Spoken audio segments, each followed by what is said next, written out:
சாந்தி 16/3/2025 முரளியிலிருந்தான ஸ்லோகம்.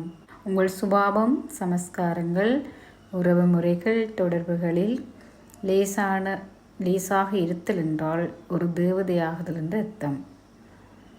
சரீர உணர்வின் எந்த ஒரு சுவட்டையும் கொண்டிராமல் தமது எண்ணம், வார்த்தை, செயற்பாடுகள் மற்றும் சுபாவம், உறவு முறைகளில் தூய்மை தன்மையை கிரகித்து கொண்டிருப்பவர் ஒரு தேவதை எனப்படுவார்.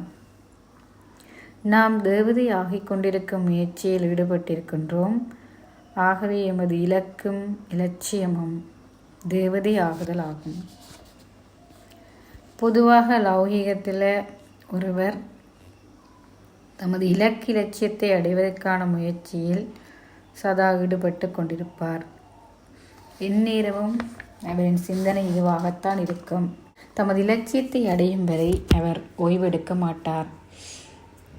தேவதை ஆகுவதற்கான கற்பித்தல்களை நாம் நாளாந்தம் தந்தையிடமிருந்து பெற்றுக்கொண்டிருக்கிறோம்.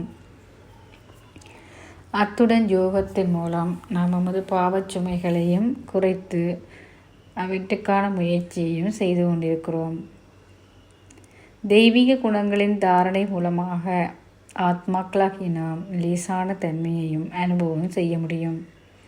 தேவதை ஆகிக் கொண்டிருக்கும் முயற்சியில் நாம் தேவதை ஸ்திதியை அடைகிறோம் என்பதை பார்ப்பதற்கு எமது சுபாவம், சமஸ்காரம், உறவுமுறை தொடர்புகளில் நாம் ஒரு லேசான தன்மையை உணர்வோம். பல பிறவிகளாக கடினமான சமஸ்காரங்கள், சுபாவங்களை நாம் எமக்குள் கிரகித்து எமது உறவுமுறை தொடர்புகளில் ஒரு கடினத்தன்மையை நாம் உணர்ந்தோம். இதனால் உறவுமுறை தொடர்புகளில் முரண்பாடுகள் ஏற்பட ஆரம்பித்தது.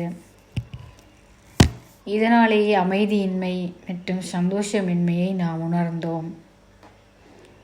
பாவச்சுமை அதிகரிக்க எம்மால் லேசான தன்மையுடன் இருக்க முடியாமலும் போய்விட்டது. ஆகவே நாம் எம்மை சோதித்து ஆராய்ந்து அறிய வேண்டும். எமக்குள் உள்ள பலவீனங்களை அகற்றி நாம் ஒரு லேசான ஒரு நிலையை அனுபவிக்க ஆரம்பிக்க வேண்டும்.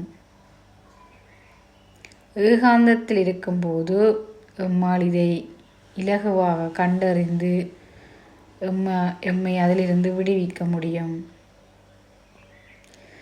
எமது பலவீனங்களை நாம் அகற்றுவதற்கான முயற்சியை ஓரடி நாம் தைரியத்தோடு எடுக்கும்போது தந்தையின் உதவி பல மடங்கு எமக்கு கிடைக்கும். பாபா பல வழிமுறைகளை எமக்கு இதற்காக உருவாக்கியுள்ளார்.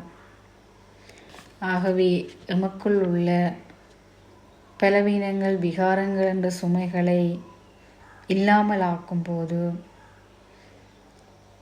ஆத்மா ஒரு லேசான ஒரு நிலையை அனுபவிக்க முடியும்.